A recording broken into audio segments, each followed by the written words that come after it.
Thank you very much for inviting me. And yes, as Kirill says, I'm going to give a survey of an area that I'm only just learning about myself.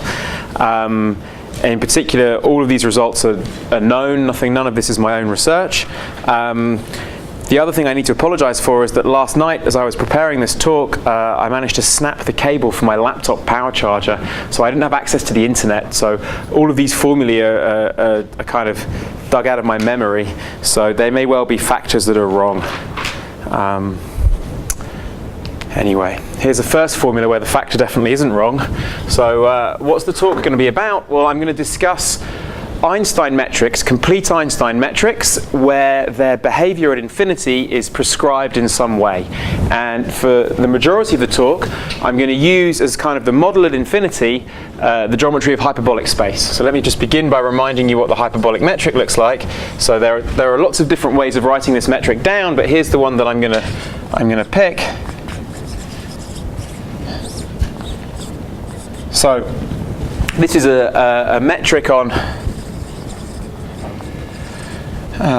the upper half space. So x you should think of as a real coordinate that obviously needs to be positive for this to make sense, and then y is just any point in I guess if I want hyperbolic n space, this should be an r to the n minus 1. Okay, so that makes sense? Okay, so this is going to be the model, and infinity here is kind of as you approach x equals 0. And the very first, most naive thing that you can do is just observe that sort of you take the metric g bar, which is x squared times the hyperbolic metric. Well, this is just the Euclidean metric on the upper half space. So it's actually smooth over the boundary. So it's a smooth metric over the boundary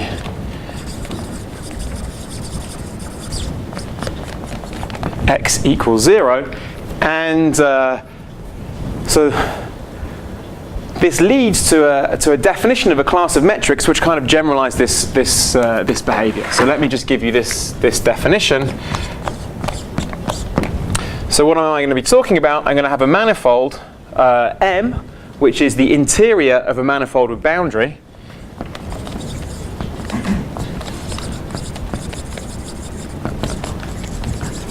With boundary.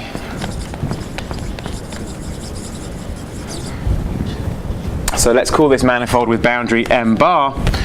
And what I'm going to do is I'm going to look for metrics on M that have this property that when you rescale them appropriately, they extend smoothly over M bar. Okay, so we're going to say that a metric G on M is conformally compact if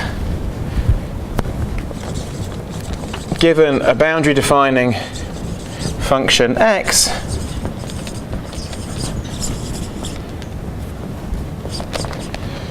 x squared times g is a smooth metric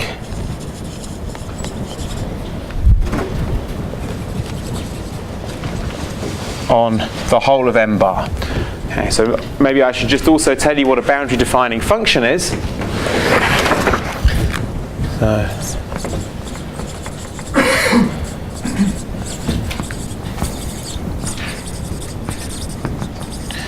So it's a map from the closed manifold with boundary to the real numbers, such that, well, I guess they should be positive. So I want two things to be true.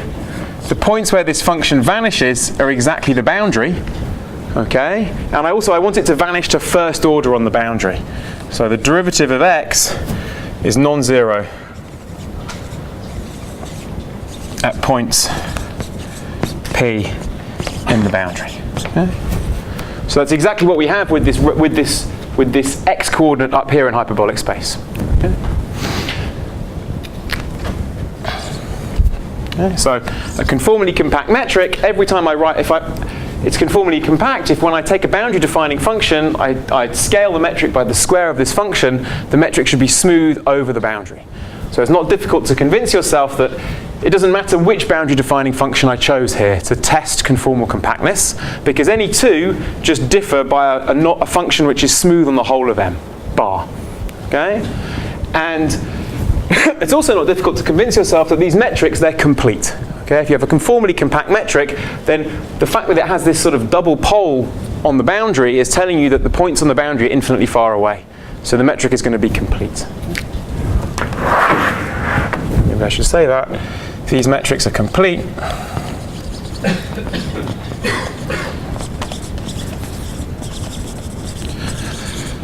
And it doesn't matter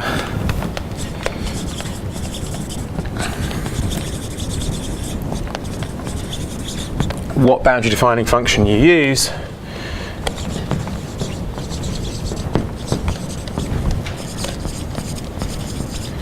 to test conformal compactness.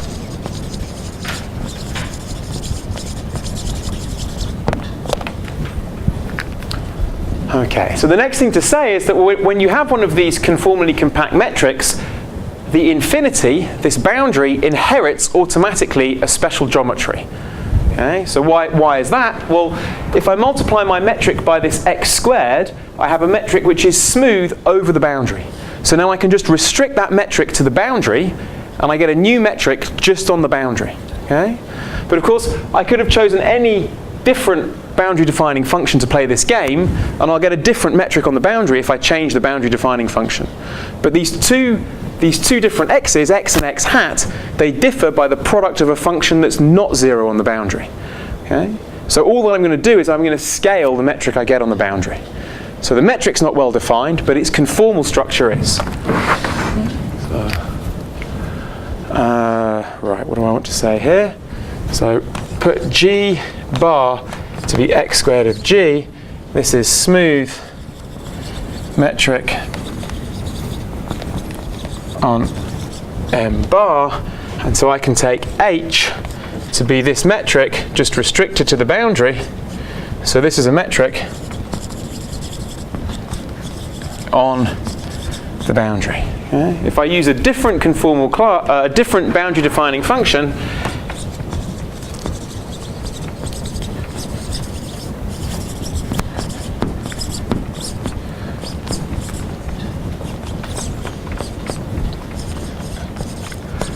we will get a different metric at infinity.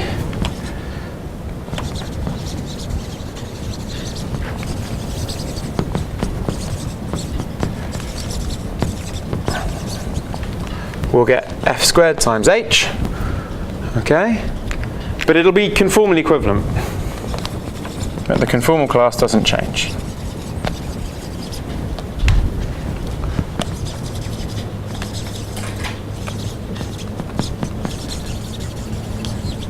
So if we go back to the example of hyperbolic space, which is all the way at the top there, so the boundary is r to the n minus 1, at least in the coordinates that I've chosen, and the metric at infinity, if we scale by x squared, is just the flat metric.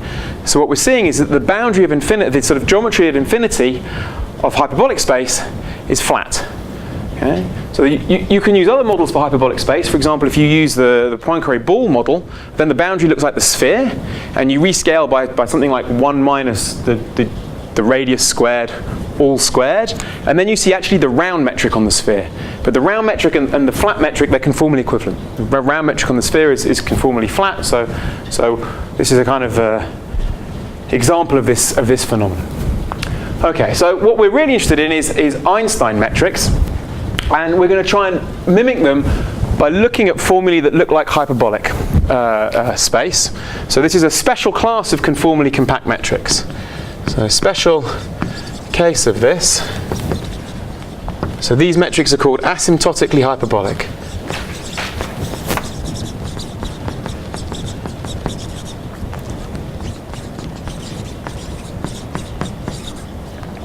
So in this case, so a metric is asymptotically hyperbolic. This means that there exists a boundary defining function. So I hope it's okay. I'm going to abbreviate boundary defining function to BDF to save on ink. If there exists a boundary defining function x such that near the boundary, the metric g looks like dx squared plus some metric which depends upon x divided by x squared. So what are these h's? Well, these are playing the role of the dy's. So here, h of x is a section, it's a section of the second symmetric power of the boundary. I mean, these are like metrics on the boundary, but they don't need to be definite. And h0 should really be a metric.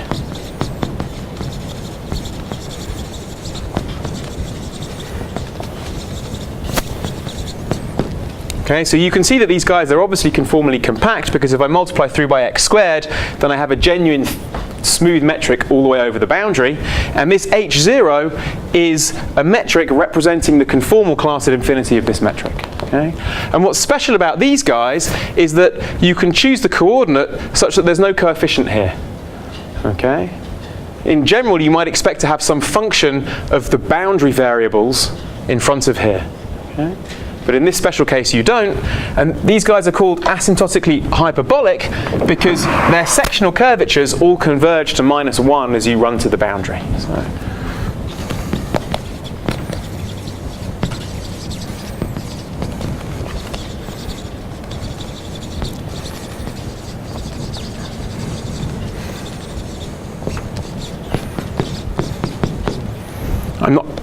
I'm not sure what power really goes in here. If my laptop had worked last night, I'd have been able to tell you.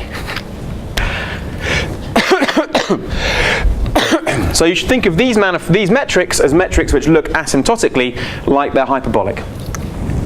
And of course, the goal is to understand how to find Einstein metrics of this form.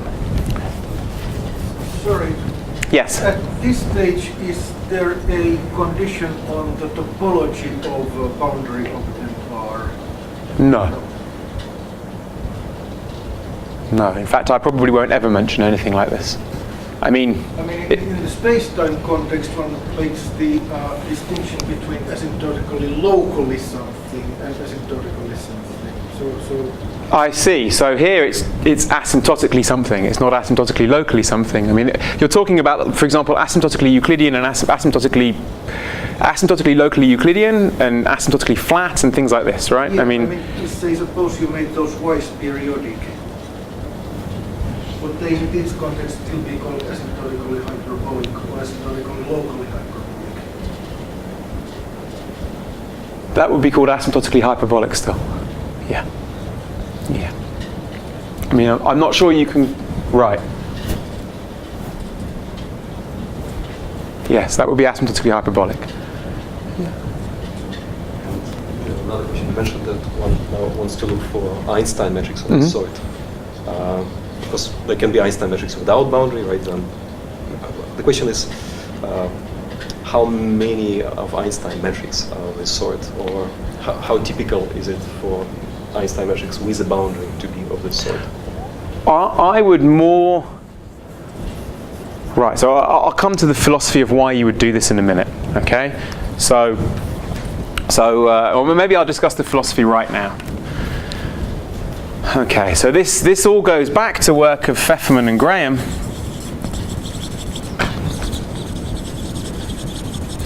In, I guess, 1985 or around this time. And Fefferman and Graham's goal was to understand conformal geometry. So in Riemannian geometry, there are lots of local invariants of the metric. They're given by the curvature and its various higher derivatives. Okay, so there's a kind of rich understanding of the local geometry of Riemannian metrics. But at this point in time when Fefferman and Graham were working, very little was understood about the local geometry of a conformal structure. Okay? I mean, one way to try and understand it would be to choose a metric, compute the local invariance, and then understand how everything transformed as you change the metric conformally. But you rapidly see that it becomes a mess. Okay? So what's a systematic geometric way of understanding these metrics? So Fefferman and Graham's observation was that what you should do is you should choose a metric in the conformal class, that's this h0, and then try and grow it into an asymptotically hyperbolic Einstein metric on a little thickening of your manifold. So you're interested in the conformal geometry of the boundary, you grow it into a little collar of the boundary so that it becomes an asymptotically hyperbolic metric.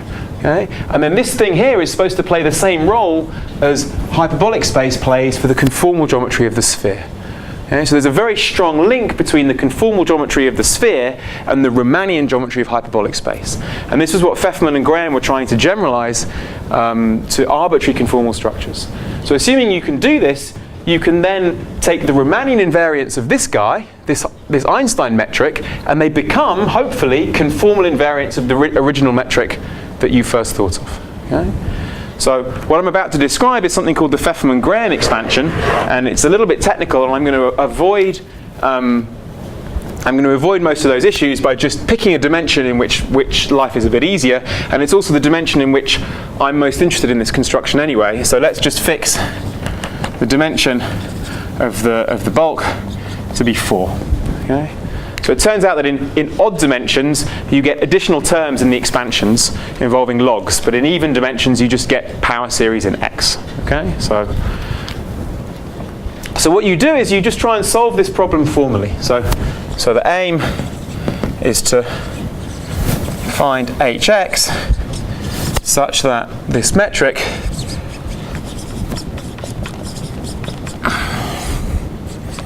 is Einstein. I mean, of course, because the sectional curvatures are tending to -1, you're going to have negative scalar curvature. I mean, you can't avoid that.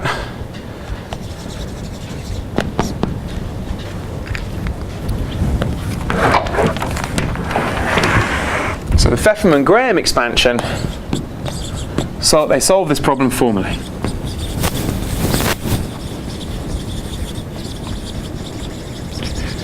So what do? You just write down h of x equals some power series in x. So it's some sum of powers times tensors that no longer depend upon the x coordinate. They're just tensors on the boundary. So here the hi are sections of the appropriate bundle on the boundary to have the same number of indices as a metric on the boundary. And of course h0, this guy here, that really needs to be your initial choice. Okay? So you can think of this as, if you like, as a boundary valued problem. You're prescribing the boundary data of something, and you're asking it to solve the PDE of being Einstein, and now you're asking, can I grow this metric in? And what Fefferman and Graham found was that, so you play this game, you get the solution has to be of the following form.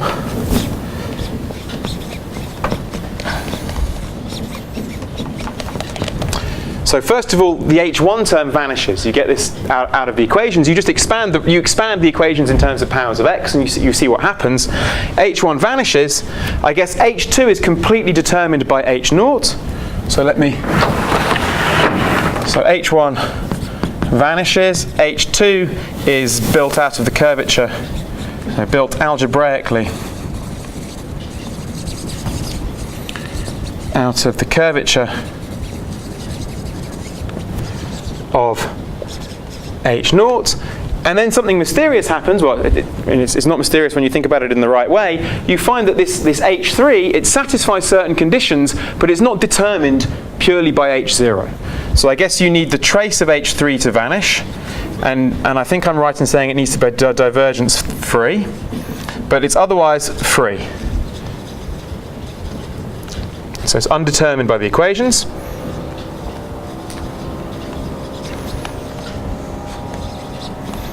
And then everything after this point is completely determined by your choices of h0 and h3.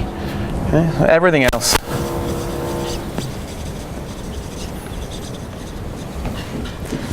is completely determined.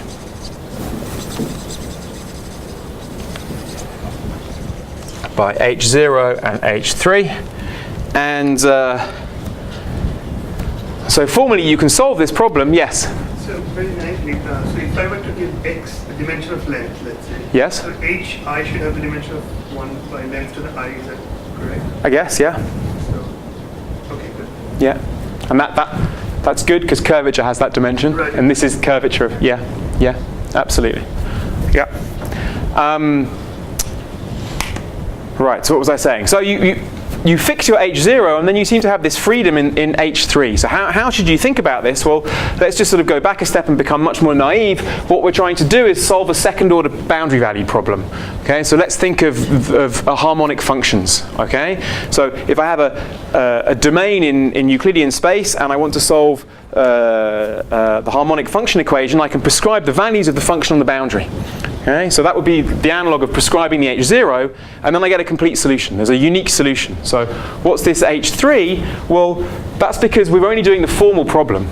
We're not solving the PDE on a compact domain. If you just want to grow a harmonic function out of boundary data, just in a little bit into the interior of the domain, you're free to also specify the normal derivatives of your function. And that's what this H3 is. This is like the normal derivatives of your solution. Okay? If you have a complete solution over the whole compact space, you can either specify this, which will then determine this, or you can specify this, which will then determine that. And there's a similar story for the actual complete global solutions to this problem. Okay? So let me also explain, I don't know, why this magic number 3 comes up here. Right, so I mean, you can do this calculation, or even better, you can just read Fefferman and Graham, who've done it for you. But sort of you can get a reasonable intuition for why it should happen. Wow.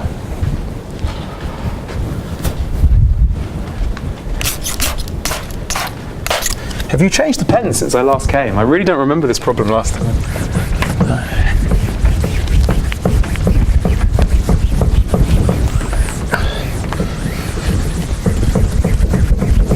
So this is what I was doing last night when my laptop cable broke.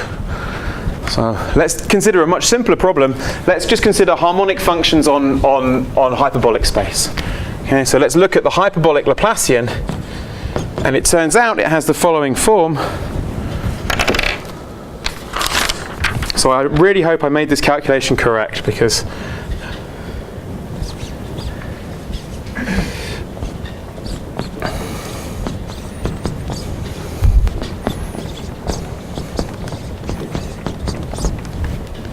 okay, so this is just the usual Euclidean Laplacian in the y directions, and then there are some factors in here, they're x squared. And why have I chosen to write x dx? That's because this operator here just computes the homogeneity, right? So when I act with this on a power series, this will just multiply x to the I by I. Okay? So if I now look at the hyperbolic Laplacian acting on some power series, so I'm trying to find harmonic functions. So what do I get? Well, I get sort of xi plus 2.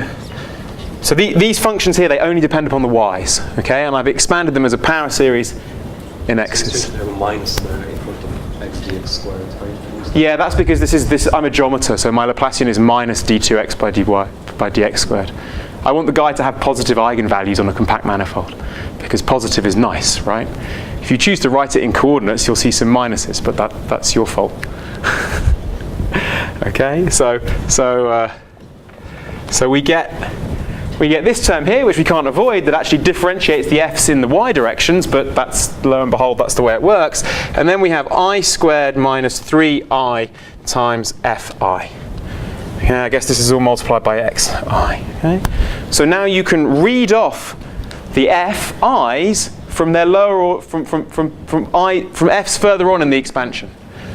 Okay? From f's further back in the expansion. Okay, so you can determine fi in terms of fi minus 2 as long as this coefficient doesn't vanish. Okay? So you set this equal to 0, you see that I squared minus 3i times fi equals something built out of fi minus 2. Okay? So that's great. That means that you can determine the higher order terms in the expansion in terms of the lower order ones, as long as this coefficient doesn't vanish.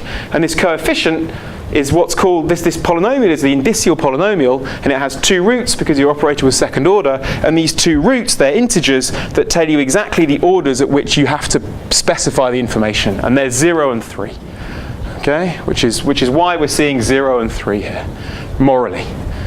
And kind of linearization of Einstein's equations looks a bit like Laplacian. I mean, there's something else going on here as well, because H3 is divergence free, okay, and that's to do with the fact that this equation isn't really the Laplacian. It's invariant under diffeomorphisms. Okay, so yes. Depend on the dimension that you're working. Yes, all of this was for dimension 4.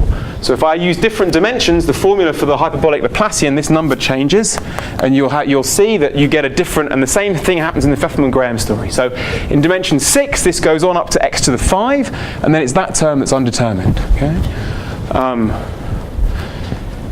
Right. Yeah, thank you for that. And in odd dimensions, I should say that it becomes polynomial, and then at a certain point, logarithms appear. Okay, and that's, again, you can see this also just purely for the Laplacian. And life is just much easier if you compute with this guy to get some sort of intuition for what's going to happen in the genuine nonlinear PDE. Okay, so this is kind of the historical perspective for understanding conformal geometry in terms of asymptotically hyperbolic Einstein metrics.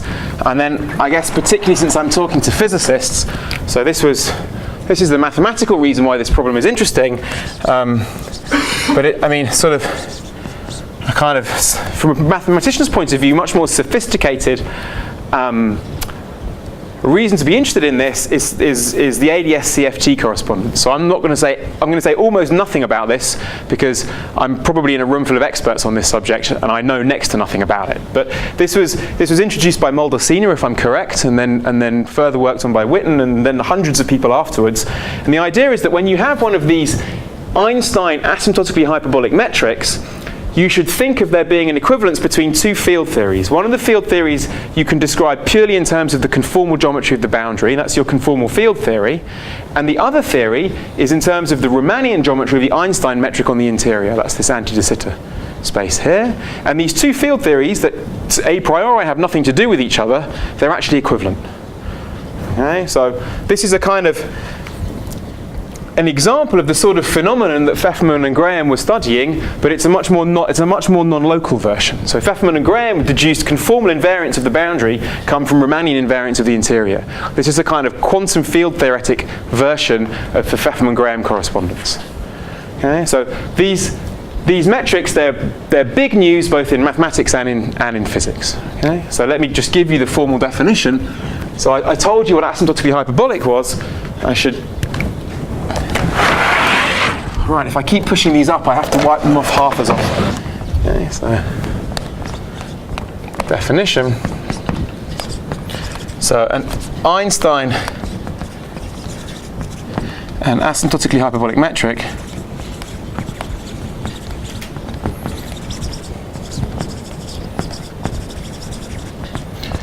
is called Poincare-Einstein.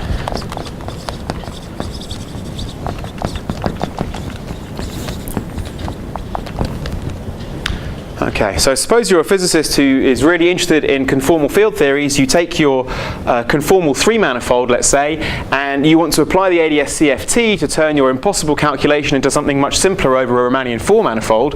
Then you need to fill it in by a Poincare-Einstein manifold. Okay. Similarly, you might be a mathematician and you're really interested in the boundary value problem for Einstein's equations, and this is a kind of context in which you might work. You take a conformal structure on a 3-manifold and you want to know, is that the boundary value of some solution to your PDE? Can you find some Poincare-Einstein metric which fills it in? So the key question in this whole field, or at least one of the key questions in this whole field, is given a conformal structure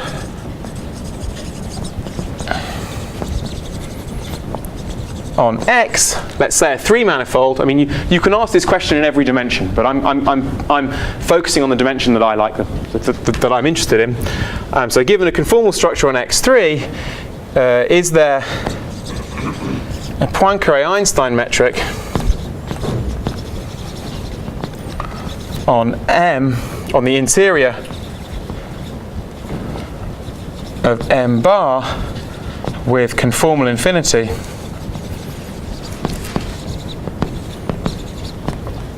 dm bar equal to x. So by conformal infinity, I mean the conformal structure induced on the boundary at infinity is the one that you first thought of. Okay? So can you describe the boundary value map for the Poincare-Einstein problem.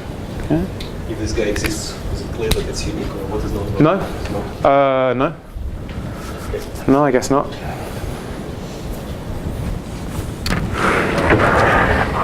I mean, I think one thing that you can probably tell quite quickly would be that if you fix the topology of the filling, then there are at most a finite number of solutions to this problem, modulo diffeomorphisms which fix the boundary, something like this.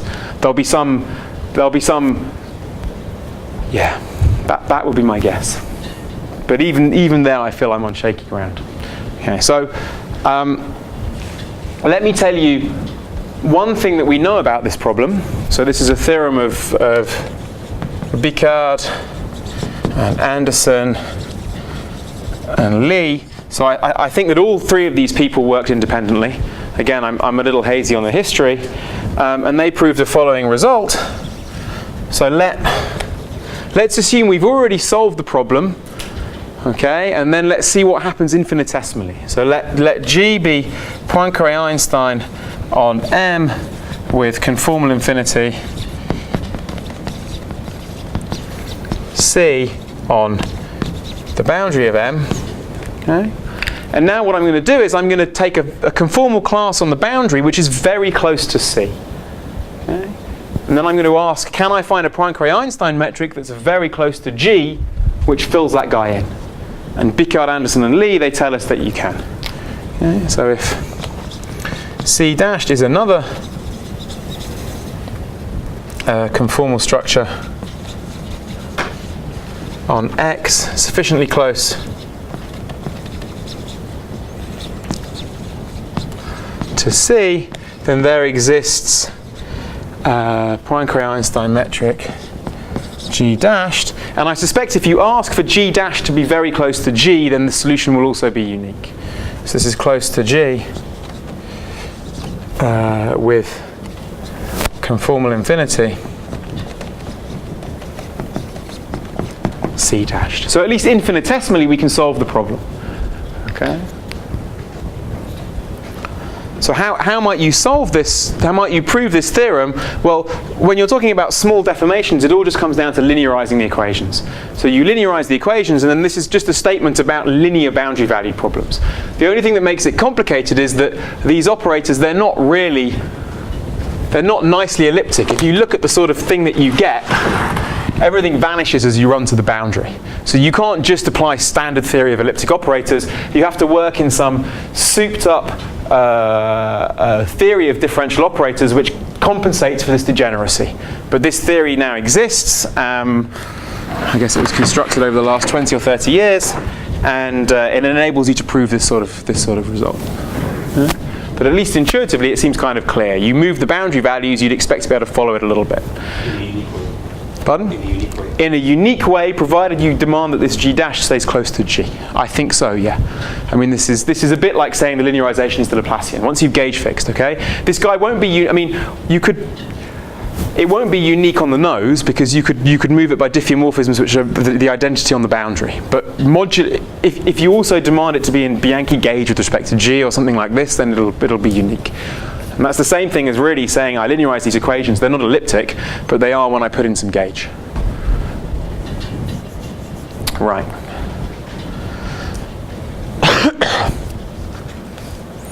Okay, so the other thing that you might do is you might try and solve these equations explicitly. So, like hyperbolic space is great. You can really write down all the formulae that you ever wanted. Even I, a humble mathematician, was able to compute without the internet the Laplacian on hyperbolic space. Okay, this is like I was quite pleased with myself, assuming I got the factors right.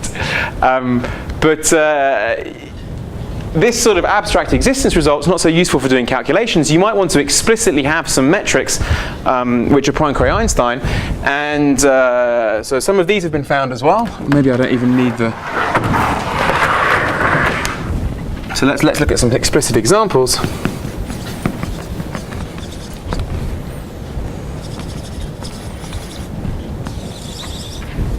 And by now there are quite a few explicit examples, but I'm just going to focus on one very simple case, which is a mild generalization of the conformal structure on the 3-sphere. Sorry.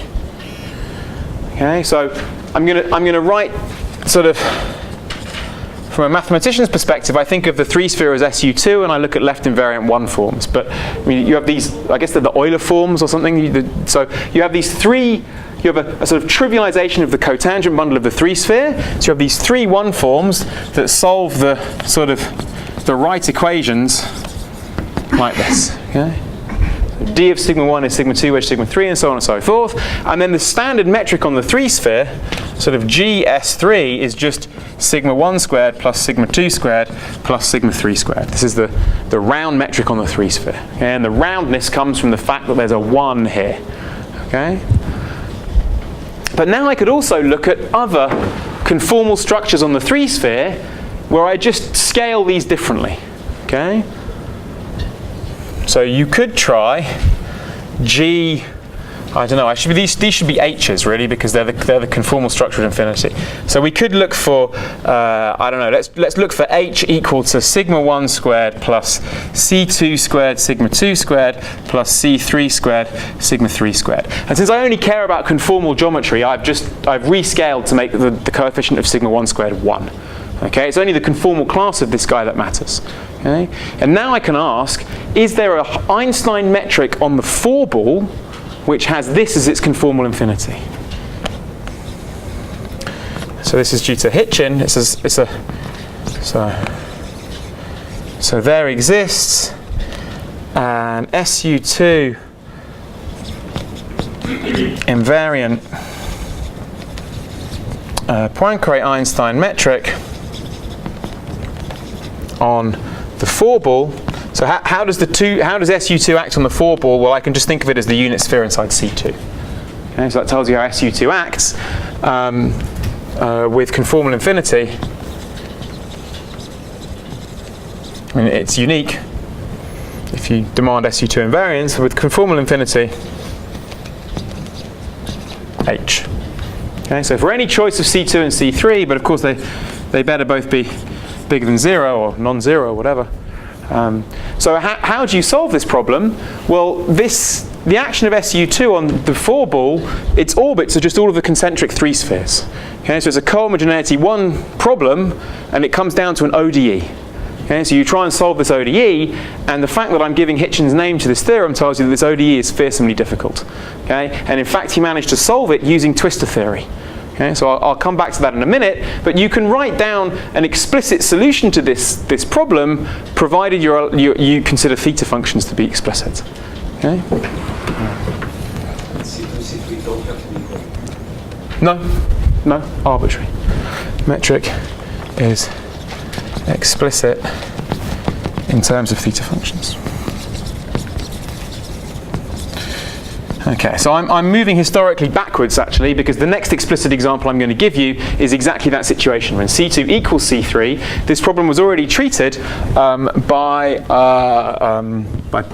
Henrik Pedersen.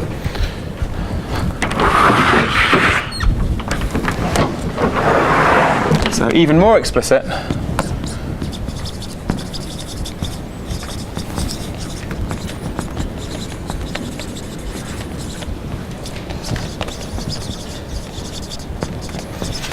This is Pedersen in the case that C2 equals C3.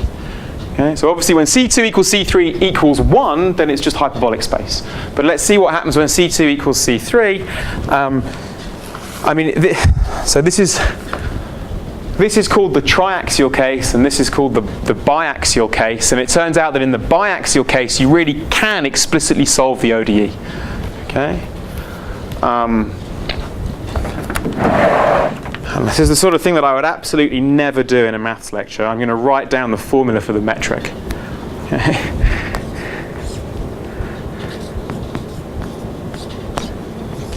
Okay, so this factor here, if I just multiplied the Euclidean metric by this factor, that would be the hyperbolic metric on the unit ball.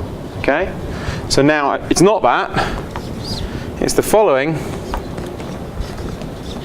So I'll tell you what K is in a minute.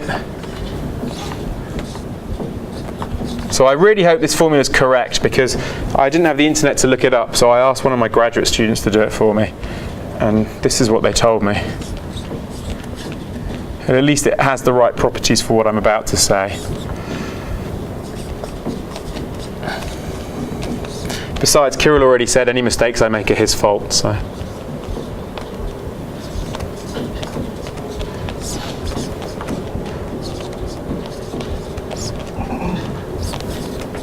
So there is a reason why I'm writing this formula up. It's not just to put a load of complicated symbols on the board in front of you.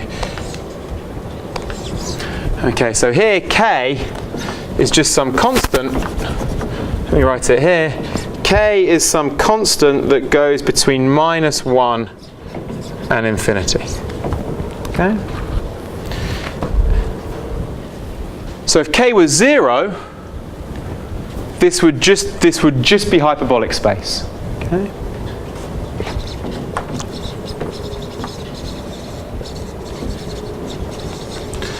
And let's have a look and see what happens as we run away to infinity. Well, I'm supposed to multiply by the boundary dividing function, which is 1 minus r squared, all squared. That's x squared. So I can ignore this term here. And at infinity, r equals 1. Okay. So r equals 1 is the boundary. And I can drop the dr term because I only care about the metric on the sphere. And I can, if I want, I can ignore the term in front of the sigma 1. So what I mean, when r equals 1, this becomes 1, right? And I'm just left with something times sigma 2 squared plus sigma 3 squared, which isn't 1 because k is bigger than minus 1. Well, I mean, it's 1 when k equals 0, but okay, so as r tends to 1, we get the metric sigma 1 squared plus 1 plus k sigma 2 squared plus sigma 3 squared. So the conformal infinity of this, guys, is exactly one of these metrics on the 3 sphere where C2 and C3 are equal. Lost the pen lid. Okay, so why did I choose these examples in particular to talk to you about? Well, there are two interesting phenomena that are present in these examples, which I believe are phenomena that are present in general, and I just wanted to mention those. So I mustn't push the formula for Pedersen's metric off the board, so remind me if you see it disappearing. Okay, so first phenomenon is that these metrics, they're not just Poincare-Einstein. I've already hinted at this, but they're actually also self-dual. Okay? So these metrics, the Hitchin-Pedersen examples,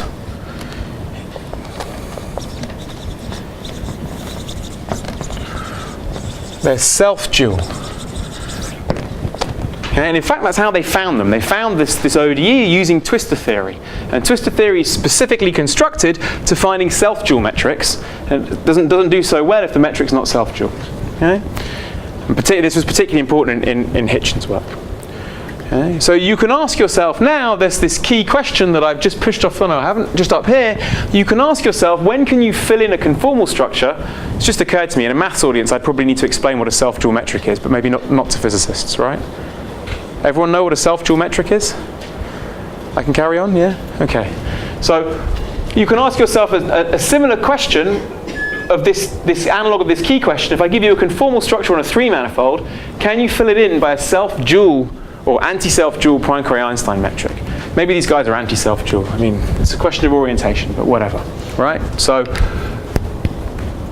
and it turns out that there, you don't have the analog of this Bicard-Anderson-Lie theorem, okay? And you see immediately that you can't, because if you deform the conformal structure a little bit, there's a unique G that follows it. Why should that G automatically be self-dual? You're imposing an additional constraint on the metric. Okay? So here's another motivation. So there are various ways of seeing this, but unlike Einstein's equations, which are second order, the anti-self-dual Einstein equations are a first order problem. Okay, so you can see this from the point of view of twistor theory, where you're looking at deforming holomorphic objects. So everything is governed by d bar, which is a first order operator. Or there's another formalism for these metrics involving, I guess, definite connections or pure connection formalism that Kirill and I work on, and that also shows that these equations are manifestly first order phenomenon. So you can ask yourself what you would expect in a first order setting. So let's look at holomorphic functions. So let's just choose any function on the sphere, sorry, on the circle. There's going to be a really naive, noddy example to explain the sort of phenomenon that happens here. So I choose any function on the circle, f, and when does it extend to holomorphic?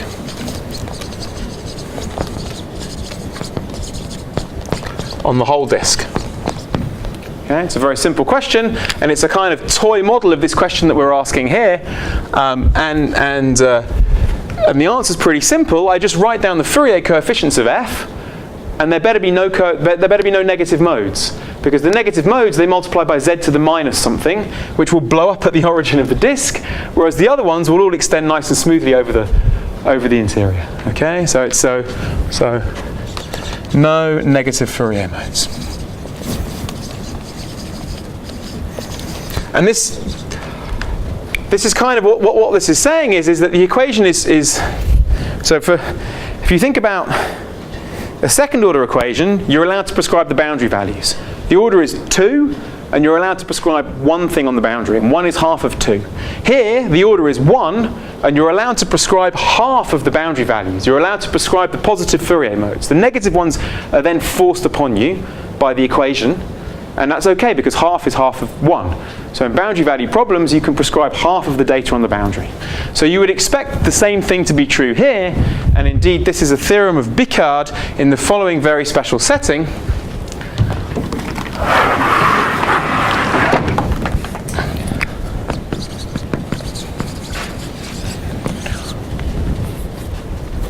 Okay, so he considers exactly this deformation problem, the Bicard-Anderson-Lee theorem, but in the special case of hyperbolic space. Okay, so we take right. So let C be the round conformal class on S3, and now I can look at the space of all infinitesimal conformal deformations of C. Okay, so D is all infinitesimal conformal deformations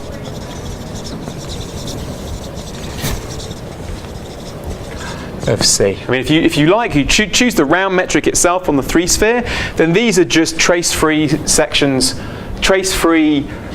of the right tensor bundle to have the same number of indices as a metric, right? They're just trace-free guys with 2 indices downstairs. Okay.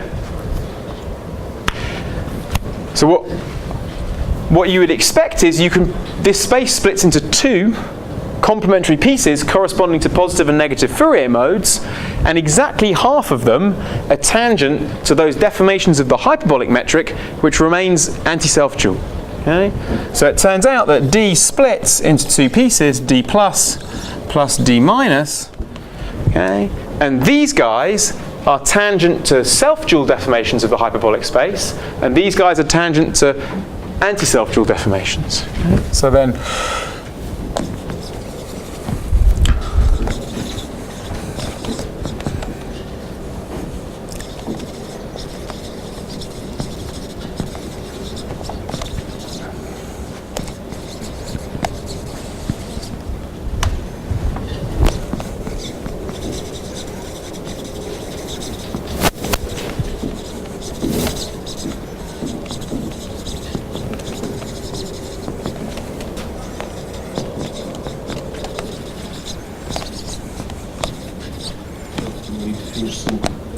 okay. So Another 5 minutes. Another 5 minutes. Okay, so that's the first phenomenon that I wanted to discuss. And the second phenomenon is to come back to this metric. I had lots more to say about that. That was going to be great, but I don't have time. Okay, so the second phenomenon that I wanted to discuss, which might also be interesting, and I'm probably not going to have time to go into any detail now, but is to look at what happens to this metric when k becomes -1. Okay, obviously when k becomes -1, this metric is not asymptotically hyperbolic anymore. It's not even conformally compact, because this conformal structure at infinity is becoming degenerate. But the metric itself is fine. Okay, so you can degenerate the conformal infinity and still take a limit on the space of metrics, and what you get is actually a very special metric, which is already known for at least 100 years before Pedersen. So when k equals minus 1 in Pedersen's metric, you get what's called the complex hyperbolic plane.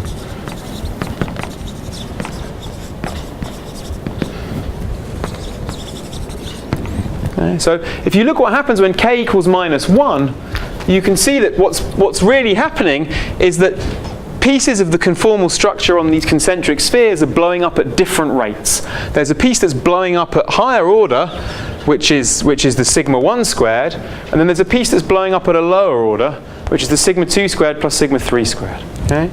So maybe in the last 2 minutes I'll just say a couple of words about the complex hyperbolic plane. So perhaps you're all familiar with the Fabini-Studi metric on projective space. Yeah? Okay, maybe not. Okay. However you like to think of hyperbolic space, there's a Hermitian analog of the construction that will give you hyperbolic space, and if you do it, you'll get complex hyperbolic space. So let me just tell you very, very quickly the quickest way I know of doing these two things. So hyperbolic space is on the left. You look at R1n, so this is Minkowski space with its metric, I don't know, x0 squared minus x1 squared all the way up to xn squared, and then I look at the set of x with length 1. So this is, if I draw the null cone and then I have my set S. Okay, so now I restrict this metric, this linear metric from Minkowski space to this curved submanifold. I'll get a Riemannian metric, at least up to a sign, okay, because I've killed the future light direction, future time direction. Okay? And this metric will have constant sectional curvature because the transformations of this space, I can move any point here down to there and I can rotate it by any amount that I want. So this is going to be a space of constant curvature. It's going to be hyperbolic space. So now suppose I want to find complex hyperbolic space. I do the same thing but with C1n.